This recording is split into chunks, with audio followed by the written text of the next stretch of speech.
Hello guys, welcome to my YouTube channel, that is My Knowledge Park, and we have to discuss today regarding the forms of the infinitives or the main verb.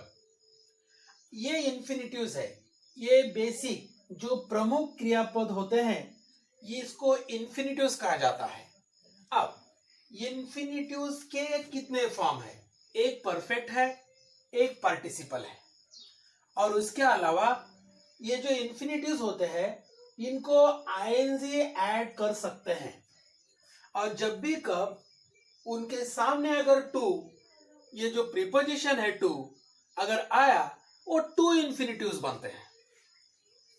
We can add I N G to the infinitives when we speak in English, but we can't add I N G to the perfect form of the infinitives. However, we can't add ing to the participle because already they have participle form and hence there is no chance to add ing. In the same way, they are already in perfect form. इसीलिए जो पूर्ण form में होते हैं उनको ing लगाने की कोई जरूरत नहीं होती, अगर लगाए तो वो रॉन्ग होता है। अब इंफिनिटिव जो है, इन्फिनिटिव्स में क्या करना है, इन्फिनिटिव्स के फॉर्म कितने देखने हैं, कैसे होगा। अभी इन्फिनिटिव्स है, टेक है, किस तरह से यूज किया जाता है। ये जो टेक है ये टेक सिर्फ सिंपल प्रेजेंट में और उसके साथ साथ सिंपल फ्यूचर में यूज किया जाता है। अगर नाउन सिंगुलर आया अपार्ट फ्रॉम आई तो क्या किया जाता है, सिंपल प्रेजेंट में ये जो इन्फिनिटिव्स है उसको प्लूरल फॉर्म में लिखा जाता है। कैसे, I take, we take, you take, they take, but he takes, she takes, it takes. अब टेक, टुक, परफेक्ट, टेक का टुक हो गया और टुक का टेकन हो गया। Take, took, taken. लेना, लिया, ले चुका। Cut, cut, cut. Just you see how it is. Take, took, taken, लेना, लिया, ले चुका। राइट, रोट, रिटन, लिखना, लिखा, लिख चुका। बीट, बीट, बीटन, मारना, मारा, मार चुका। ईट, ईट, ईटन, खाना, खाया, खा चुका। अब यहां है, थे, गा, गी, गे, यहां ऐसे आता है। टेकन, लिया होगा, कहां, फ्यूचर में, लेकिन पास्ट में लिए थे, प्रेजेंट में लिए है। ठीक उसी तरह बाइट, बीट, बीटन। बाइट का मतलब है चबाना, बीट का मतलब है चबाया, बीटन का मतलब है चबा चुका। अब सिंग का मतलब है गाना, सैंग का मतलब है गाया, संग का मतलब होता है गा चुका। रिंग का मतलब है बजाना, रैंग का मतलब है बजाया, रंग का मतलब है बजा चुका। ठीक उसी तरह ब्लो, ब्ल्यू, ब्लोन। ब्लो फूकना, ब्ल्यू फूका, ब्लोन फूक चुका। फ्लाई उड़ना, फ्ल्यू उड़ा, फ्लोन उड़ चुका। ऑब्टेन हासिल करना, ऑब्टेन्ड हासिल किया, ऑब्टेन्ड हासिल किया। सी देखना, सा देखा, सीन देख चुका।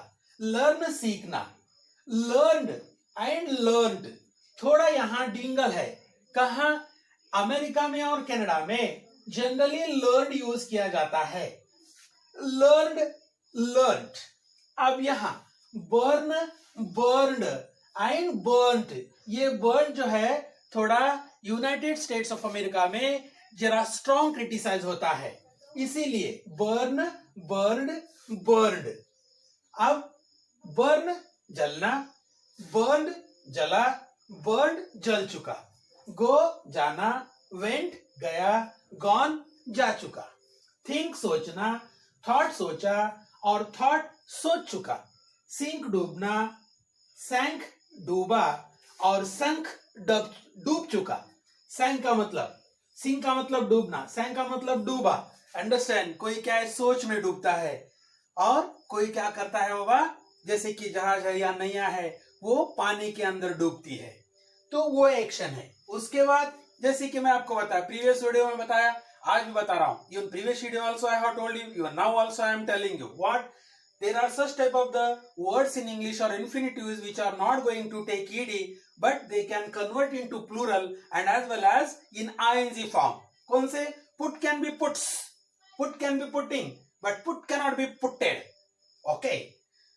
Cut can be cutting, cut can be cuts, but cut cannot be cutted. Set can be set or sets, set can be setting but not setted. ठीक उसी तरह shut, let, bring लाना, brought लाया और brought लाया. buy क्या करना है? buy का मतलब है खरीदना, bought का मतलब है खरीदा, और ये जो bought है इस bought का मतलब है खरीद चुका. अब ये जो सेल है, सेल का मतलब है बेचना, सोल्ड का मतलब है बेचा और सोल्ड का मतलब है बेच चुका. होल्ड का मतलब जिम्मेदार ठहराना, हेल का मतलब जिम्मेदार ठहराया और हेल का मतलब जिम्मेदार ठहरा चुका. मेक करना, मेड किया, मेड किया. से का मतलब है कहना, से का मतलब है कहना, सेड का मतलब है कहा, सेड का मतलब है कह चुका. टेल का मतलब है बोलना, टोल्ड का मतलब है बोला और टोल्ड का मतलब है बोल चुका. स्लीप सोना, स्लेप्ट सोया, स्लेप्ट सो चुका. कीप का मतलब है रखना, केप्ट का मतलब है रखा और केप्ट का मतलब है रख चुका. क्रीप का मतलब है धीरे धीरे, कैसे बाबा? एक बिल्ली की चाल की तरह चलना. क्रेप्ट का मतलब है चला और क्रेप्ट का मतलब है चल चुका. रोम का मतलब है भटकना, काम धंधा नहीं है भटकना. उसके साथ रोम्ड भटका और दूसरा जो है रोम्ड भटक चुका. थोड़ा ध्यान दे दो my dears, all the listeners are supposed to be very very careful. Where should be used the perfect form of the infinitives and where should be used the participle form of the infinitives, that you have to keep it in your mind.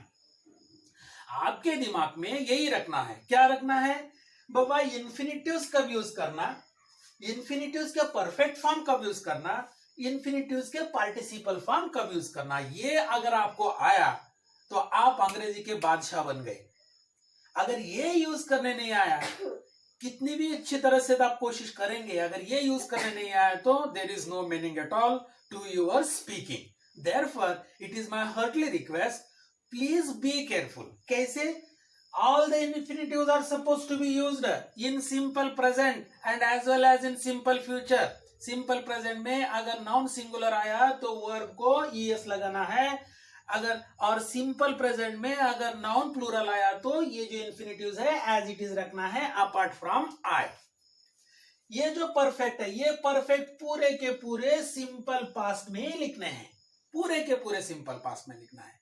और ये जो participle है, ये पूरे के पूरे जितने भी पार्टिसिपल है ये कहीं में लिखना है. ये पास्ट परफेक्ट में, प्रेजेंट परफेक्ट में और फ्यूचर परफेक्ट में लिखना है. एक एक एग्जांपल देता हूं इंफिनिटिव्स का.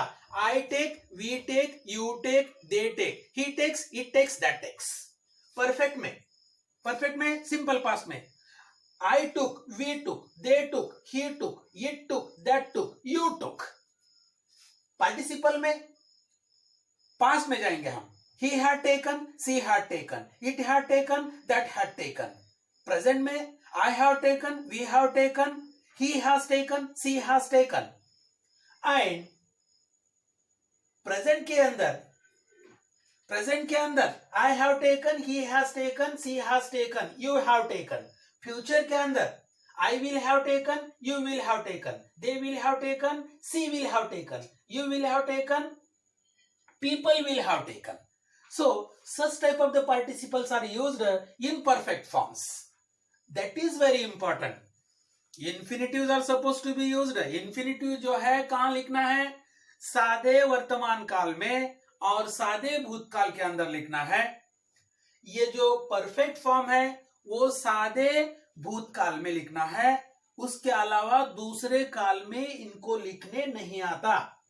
अब पार्टिसिपल जो है, जो ईडी पार्टिसिपल इसको कहा जाता है, वो भूतकाल के अंदर अगर पूर्ण भूतकाल है उसके साथ साथ अगर पूर्ण भविष्य काल है, उसके साथ साथ अगर पूर्ण वर्तमान काल है, उसके अंदर ये जो पार्टिसिपल्स है ये लिखना बहुत जरूरी है. So this much was from my side for today's video. We will come with new energy in next video and along with the new ideas about the infinitives only. Till then, take care. Have a nice day ahead. Please guys, if you like my video, please subscribe it, like it, and whatever the problems or whatever the doubts that you are facing regarding my teaching, please you have to give your suggestions in the comment box. Your one suggestion can enhance my confidence. Till then, take care, stay with us.